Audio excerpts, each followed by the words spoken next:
Guys, तो कैसे हैं आप लोग। तो आ चुके हैं अपनी पहली वीडियो के साथ। ये मेरा पहला यूट्यूब चैनल है, इसका नाम है पोकेमॉन मास्टर और मैं अपना पहला यूट्यूब वीडियो डाल रहा हूँ। इसका थंबनेल आप जान सकते हैं, जिसका थंबनेल है टॉप 10 पोकेमॉन ऑफ ऐश। और भाई ये मेरा पहला यूट्यूब का वीडियो है, तो अगर आपको अच्छा लगे तो चैनल को सब्सक्राइब कीजिएगा, लाइक कीजिएगा और शेयर भी कीजिएगा और बेल आइकन भी प्रेस कीजिएगा। मैं फ्यूचर में ऐसे ही वीडियो डालते रहूंगा।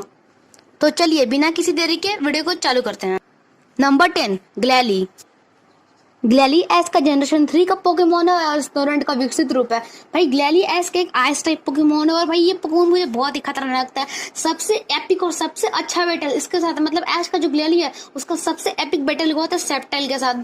टाइजन का सेप्टाइल आप जानते हैं कितना स्ट्रॉन्ग है और सेप्टाइल से पोकेमोन को भी एक ही अटैक में हराना, भाई हराया ही था लेकिन टाई कर दिया था। सेप्टाइल से पोकेमोन को हराना भाई मतलब इतना अच्छा पोकेमोन है कि बोलिए मत। और इसने डार्काई को थकाने में जरूर एस का हेल्प किया था, तो इसीलिए मैंने ग्लैली को नंबर 10 पे रखा। चलिए बढ़ते हैं नंबर 9 की ओर। तो नंबर 9 पे आता है हेराक्रॉस। हेराक्रॉस जनरेशन 2 का पोकेमोन है और एक bag of flying type Pokemon है। तो इसकी चर्चा है क्या हेराक्रॉस के बारे में तो आप सबको जानते हैं। हेराक्रॉस ने गैरी के मैग्मार पोकेमोन को हराया, जो एक फायर टाइप पोकेमोन है। और मैं हेराक्रॉस के बारे में एक बात बता दे रहा हूँ। हेराक्रॉस ने जब मैग्मार को हराया तो मैग्मार के पास 7 गुना एडवांटेज, आप समझ रहे हो, 7 गुना एडवांटेज था मैग्मार को हेराक्रॉस के खिलाफ। तब भी इसने गैरी के मैग्मार को हराया और आप समझ सकते हैं इसकी एचपी कितनी ज्यादा है हेराक्रॉस की। और हेराक्रॉस से मैग्मार तक नहीं, अब ये सुनकर तो आप हैरान हो जाएंगे। हेराक्रॉस ने यहाँ तक कि मैग्मार टार को आया है। भाई मैग्मार टार मैग्मार का विकसित रूप है। और एक और सबसे अच्छी बैटल हेराक्रॉस के साथ थी और यहाँ तक कि इसने वीनसॉर जैसे पोकेमोन को हराया, जो बल्बासोर का फाइनल इवोल्यूशन है। तो आप सोच सकते हैं कि हेराक्रॉस कितना ज्यादा स्ट्रॉन्गेस्ट पोकेमोन है और एस का हर एक रीजन में साथ दिया, तो इसलिए हेराक्रॉस आता है नंबर 9 पे। नंबर 8 पे एक ऐसा पोकेमोन आता है जो एक dragon type, pure dragon type Pokemon है और उस पोकेमोन का नाम है गुड्रा। गुड्रा एक ड्रैगन टाइप पोकेमोन है ऐश का और ऐश ने पकड़ा था इसे जनरेशन 6 में। और भाई ये इतना स्ट्रॉन्ग पोकेमोन है कि अगर आप पोके चैट पे अगर देखोगे तो उसका विनिंग परसेंटेज 100 है, जो एस के ऐसा कोई भी पोकेमोन नहीं है। इसका विनिंग परसेंटेज 100 है और ये गुड्रा एक अकेला ऐसा पोकेमोन है जो जिसका विनिंग परसेंटेज 100 है। तो मैं आप लोगों को एक बात बता दे रहा हूँ, अगर गुड्रा को पिकाचू जितना ट्रेनिंग मिलता ना, भाई इसने अलान के मेगा चार्जर एक्स तक को हराया था। पिकाचू जितना अगर इस गुड्रा से पोकेमोन को मतलब अगर ट्रेनिंग मिलता तो भाई ये मतलब मेगा चार्जर एक्स तक इसके सामने कोई नहीं था और शॉयर का मेगा सेप्टाइल तक को इसे हरा दिया होता। तो इसके कुछ अटैक से गुड्रा है, कुछ अटैक है जैसे dragon rush, dragon tell, dragon pulse और एसेक्ट्रा, बहुत सारे इसके अटैक्स हैं। तो चलिए बढ़ते हैं अगले नंबर की ओर। Number 7 crocodile. क्रोकोडाइल एश ने पकड़ा था जनरेशन 5 में और क्रोकोडाइल बहुत ही ज्यादा स्ट्रॉन्ग पोकेमोन है। ये क्रोकोना का फाइनल इवोल्यूशन है। वैसे तो एस ने यूनिवर्सल में बहुत सारे पोकेमोन पकड़े थे, इसीलिए एस से किसी को ट्रेनिंग नहीं कर पाया, लेकिन कुछ पोकेमोन कहा जाता है ना कि खुद से ट्रेनिंग करते हैं। तो क्रोकोडाइल ही वो एक पोकेमोन था जो खुद से ट्रेनिंग किया, वो अकेले खुद से ट्रेनिंग करता रहता था। और ये ग्राउंड और डार्क टाइप पोकेमोन है और इसका सबसे एपिक बैटल और सबसे पावरफुल बैटल मुझे लगा था आरिस का ड्रैगन नाइट के खिलाफ। और इसके उस बैटल में एक खास बात है कि भाई उसने एक भी डैमेज नहीं खाया। ड्रैगन नाइट जैसा स्ट्रॉन्गेस्ट ड्रैगन टाइप पोकेमोन के सामने एक भी डैमेज नहीं खाया। वो पोकेमोन जिसने 4000 तक को डैमेज हल्का सा दे दिया था और इस पोकेमोन ने हल्का सा भी डैमेज नहीं खाया। तो भी इस बात के लिए तो इसे नंबर 7 पर रखना पक्का बनता है। Number 6 Pikachu. अब इस पोकेमोन के बारे में मुझे ज्यादा बोलने की जरूरत नहीं क्योंकि सबको जानता है पिकाचू को। पिकाचू बहुत ही स्ट्रॉन्ग पोकेमोन है। मुझे शुरू में पिकाचू पसंद नहीं था क्योंकि पिकाचू को बहुत ही कम ट्रेनिंग मिली, लेकिन जैसे जैसे उसको ट्रेनिंग मिलती गई वैसे वैसे वो स्ट्रॉन्ग और स्ट्रॉन्ग बन गया। और सबसे अच्छा इससे एक लेजेंडरी पोकेमोन और मिथिकल पोकेमोन भी इससे हार जाते हैं। और सबसे पिकाचू का सबसे पावरफुल मुझे बैटल तब लगा था जब उसने लैटियस टाई कर दिया, वही लैटियस जिसको सेप्टाइल तक नहीं हरा पाया था और पिकाचू जैसे पोकेमोन ने टाई कर दिया था। और सबसे अच्छा बात मुझे लगा कि उसने एक बार नहीं, 2 बार नहीं, 3 बार राइचू तक हो रहा है जो उसका फाइनल इवोल्यूशन है। मतलब इससे अच्छी बात क्या हो सकती है। तो आप समझ सकते हैं कि पिकाचू कितना स्ट्रॉन्ग पोकेमोन है। और पिकाचू को मुझे कुछ अटैक बोलने की जरूरत नहीं है। Thunderbolt, thunder, electric bolt, electric power, electric shock, iron tell जो एक स्टील टाइप अटैक है और वोल्ट टैकल और क्विक अटैक जो एक नॉर्मल टाइप अटैक है। तो इसलिए मैंने पिकाचू को रखा है नंबर 6 पे। चलिए बढ़ते हैं आगे नंबर 5। अब मैं बताने वाला हूँ आप लोग को टॉप 5 पोकेमोन्स। तो नंबर 5 आता है स्नोरलैक्स। अब इस पोकेमोन को कौन नहीं जानता है, ऐसे पकड़ा था इसे जोटो रीजन में और जनरेशन 2 का पोकेमोन है। ये मंचलैक्स का फाइनल इवोल्यूशन है।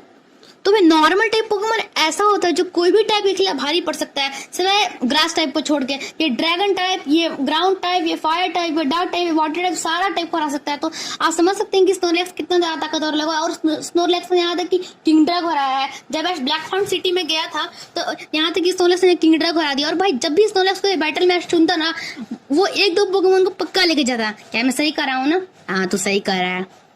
जैसे इसने गैरी के बैटल में निडोक्विन जो टॉरस को एक ही अटैक में हरा दिया, उसको हराया, प्लस इसने आर्कोनाइन को हराया। और उसके अगले मैच में जबकि तो थका हुआ था तभी इसने हैरिसन के स्टीलिक्स को हराया। और भाई हिपने वाली बैटल तो किसको नहीं याद होगी? एक तो सबसे अच्छा मुझे स्नोरलैक्स का बैटल सबसे फनीस्ट बैटल लगता है। तो हिपने जैसे साइकी पोकेमोन कराना कोई बड़ी बात नहीं है। और इसने फ्रंटियर ब्रेन के भाई 2 पोकेमोन हरियामा और मेडिचैम्प, भाई दोनों इतने पावरफुल थे। उसकी एचपी आप जान सकते हैं क्योंकि इसने बहुत देर तक बैटल में टिका हुआ था, इसलिए मुझे स्नोरलैक्स बहुत अच्छा लगता है। तो नंबर 4 पे आता है सेप्टाइल। तो सेप्टाइल एक प्योर ग्रास टाइप पोकेमोन और एश टाइप पकड़ा था जनरेशन 3 में हुई। शुरू में तो सेप्टाइल बहुत ही एटीट्यूड में रहता था, थोड़ा एश का बात नहीं मानता था, लेकिन उसके बाद से इसने एश का जरा स्टिक लिया। और सेप्टाइल एक ऐसा स्ट्रॉन्गेस्ट पोकेमोन जिसने डार्क जैसे मिथिकल पोकेमोन जिसे आज तक कोई नहीं हरा पाता, टोबियस का डार्क उसने एक लीपलेट में हरा दिया। मैं मानता हूँ एक फेयर बैटल नहीं थी, लेकिन तब भी एक ऐसे पोकेमोन जो मिथिकल उसको एक ही लीपलेट में हराना आसान बात नहीं है। और इसे यहाँ तक कि मेरे के बेजिकन को हरा दिया, वो भी टाई कर दिया, वो भी जब टाइम लिमिट था। अगर टाइम लिमिट नहीं होता तो वो हराया, तो वो भी उसके सेप्टाइल के पास डिसएडवांटेज था उस बैटल में। और यहाँ तक कि इसने ड्रेक के सेलेमेंस तक को हराया। भाई समझ लो, ड्रेक जो एलीट 4 का मेंबर है और एक बहुत ही ज्यादा ताकतवर ड्रैगन टाइप पोकेमोन है। और प्लस इस बार डिसएडवांटेज था क्योंकि ग्रास और फ्लाइंग है, तब भी इसने हरा दिया। तो समझ सकते हैं कि एज पर सेप्टाइल कितना ज्यादा पावरफुल पोकेमोन है। और देखो मैं एक खास बात बताना चाहता हूँ सेप्टाइल के बारे में। देखो जब हुईन रीजन के लास्ट में इसने रेजी आइस को बहुत अच्छी कोशिश की थी, लेकिन भाई उसे रेजियास को हरा नहीं पाया क्योंकि आप जानते हो रेजियास बहुत ही ज्यादा स्ट्रॉन्ग पोकेमोन है, मतलब आप समझ सकते हो। लेकिन रेजियास को सेप्टाइल ने बहुत ज्यादा मतलब इतना डैमेज दे सकता है। तो उसके बाद जब सिन्हो रीजन के एंड में आपने देखा था कि एक ही लीफ ब्लेड में एक मिथिकल पोकेमोन डाल के हरा दिया, तो अब गलारिजन आ चुका है। गलारिजन में कितना ट्रेनिंग कर लिया होगा, तो आप समझ सकते हो कितना स्ट्रॉन्ग बन गया। और एस का सेप्टाइल इतना स्ट्रॉन्ग है कि एक मेगा इवॉल्व पोकेमोन भी उसके सामने नहीं आ सकता है। इट मींस दैट एक मेगा सेप्टाइल भी सेप्टाइल को नहीं हरा सकता है। चलिए हम बढ़ते हैं आगे लिस्ट में। तो नंबर 3 पोजीशन पे आता है ग्रीनिंजा। अब आप लोग सोच रहे होंगे कि मैं ग्रीनिंजा को नंबर 3 पे क्यों रखा, और बहुत मुझे सवाल भी करेंगे कि नहीं यार तू ये क्या बोल रहा है, ग्रीनिंजा नंबर 3 पे नहीं आएगा। लेकिन देखो भाई, ग्रीनिंजा को पहले बहुत ज्यादा एक्सपीरियंस भी नहीं है। और मैं इसके अलावा इसमें मतलब बात एक अलग से टॉपिक बनाऊंगा कि why Greninja is not strongest Pokemon of Ash, तो वीडियो आप जाकर देख लीजिएगा। तो चलिए हम बात करते हैं ग्रीनिंजा के बारे में। ग्रीनिंजा एक जनरेशन 6 का पोकेमोन है और फ्रोगेटियर का 3rd इवोल्यूशन है और फ्लोकी का फाइनल इवोल्यूशन है। ग्रीनिंजा को बॉन्ड एबिलिटी मिली है और उसे बॉन्ड एबिलिटी सहने का ताकत दिया ज़ाइगार्ड। तो भाई ग्रीनिंजा की हम बातें क्या करें, ग्रीनिंजा ने मेगा सेप्टाइल तक हरा दिया, जबकि उस बैटल में उसे डिसएडवांटेज था। और एक चैंपियन मेगा गार्डेवर जिसे टियंथा का मेगा गार्डेवर आप जानते हैं कितना पावरफुल है, तो उसे अच्छी बैटल दे दी। और एक मेगा चेराडेक्स को एक अच्छा सा बैटल दिया। मैं मानता हूँ उस बैटल में ग्रीनिंजा के पास डिसएडवांटेज था, लेकिन उस बैटल में मुझे लगता है कि ग्रीनिंजा थका हुआ था एकदम। और जब ग्रीनिंजा बॉन्ड इवोल्यूशन में आता है तो उसका पीछे का स्टार और उसकी ताकत बना देता है। और ग्रीनिंजा के बॉन्ड इवोल्यूशन आने के बाद उसका 110 बेस स्टैट्स बढ़ जाता है। देखिए जब भी कोई मेगा पोकेमोन जब भी कोई मेगा इवोल्व होता है तो उसका बेस स्टैट्स 100 बढ़ता है, लेकिन ग्रीनिंजा ही ऐसा पोकेमोन है जिसका बॉन्ड इवोल्यूशन होने के बाद 110 बेस स्टैट्स बनता है। तो आप समझ सकते हो कि बॉन्ड इवोल्यूशन, सबको पता है कि बॉन्ड इवोल्यूशन मेगा इवोल्यूशन से ज्यादा पावरफुल है। तो इसीलिए मैंने एश ग्रीनिंजा को रखा है नंबर 3 पे। नंबर सेकंड पे आता है वो पोकेमोन एश का जिसने एश ने पकड़ा था जनरेशन 4 में। आप समझिए होंगे वाले फायर टाइप पोकेमोन है और उसका ब्लेज एबिलिटी बहुत ही ज्यादा खतरनाक है। इतने मेरे बोलने के बाद और स्क्रीन पे फोटो देखने के बाद आप तो समझ ही गए होंगे। हाँ, आप सही समझे, उस पोकेमोन का नाम है इन्फर्ने। भाई इन्फर्ने एक ऐसा पोकेमोन है, अगर एश के साथ ग्रीनिंजा जैसा बॉन्ड इवोल्व हो जाता है, मैं मानता हूँ कि एश का इन्फर्ने के साथ बॉन्ड बहुत अच्छा था, लेकिन अगर बॉन्ड इवोल्यूशन हो जाता ना तो भाई इन्फर्ने मुझे लगता है कि एक तरह से 4 रड को बीट कर देता है। लेकिन आप समझ सकते हो कि उसका बॉन्ड इवोल्यूशन नहीं है, लेकिन ना बॉन्ड इवोल्यूशन होने के बावजूद भी उसका ब्लेजेबिलिटी मुझे लगता है कि एश का बॉन्ड से ज्यादा पावरफुल है।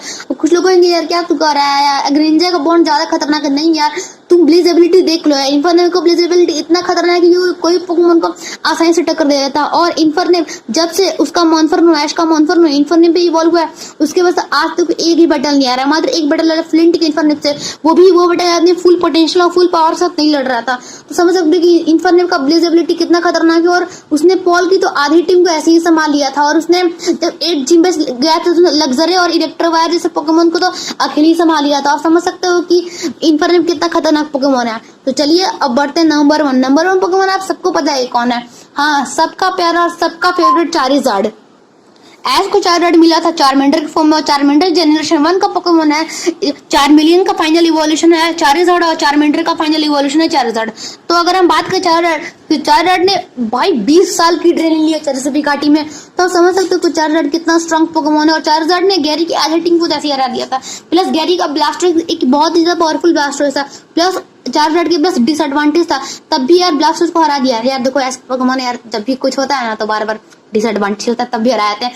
तो अब समझ सकते हो चार्जर्ड कितना पावरफुल है भाई। सबसे एपिक बैटल चार्जर्ड की मुझे तब लगी भाई साहब, जब उसने एक आइस और वाटर दोनों तरफ से डिसएडवांटेज था, नहीं आइस के खिलाफ उसका एडवांटेज था लेकिन वाटर के खिलाफ उसका डिसएडवांटेज था, प्लस आर्टिकुन एक लेजेंडरी पोकेमोन है, उसके साथ बैटल को जीतना ये कितनी बड़ी बात है। यही दिखाता है कि चार्जर्ड कितना पावरफुल पोकेमोन है। और भाई यूनिवर्स में तो उसने ड्रैगन की छुट्टी कर दिया, नानी याद दिला दी। तो वैसे समझ सकते हो चार्जर्ड कितना ज्यादा पावरफुल पोकेमोन है, इसलिए मैंने नंबर 1 पे चार्जर्ड को रखा। और चार्जर्ड की 20 साल की ट्रेनिंग किसको पावरफुल बना देगी यार, कोई पोकेमोन को पावरफुल बना देगी। और आप जब भी देखते चार्जर्ड जब भी लौटता तभी कोई न्यू मूव सीख के आता और चार्जर्ड को डिफीट करके आता। बोले कैसे तू बोल सकता है कि वहाँ चरसबी घाटी का चार्जर्ड को डिफीट करके आता। आप ही सोचो अगर चार्जर्ड चरसबी घाटी के चार्जर्ड को डिफीट करके एस के पास नहीं आता तो बार-बार चार्जर्ड न्यू अटैक कैसे सीखता। तो इसलिए चार्जर्ड बहुत ही और एच का सबसे पावरफुल पोकेमोन है। होप आपको गाइस वीडियो अच्छा लगा होगा, वीडियो अच्छा लगा तो एक लाइक कर दीजिए। तो चलिए आते हैं अगले वीडियो के साथ, तब तक टाटा बाय बाय।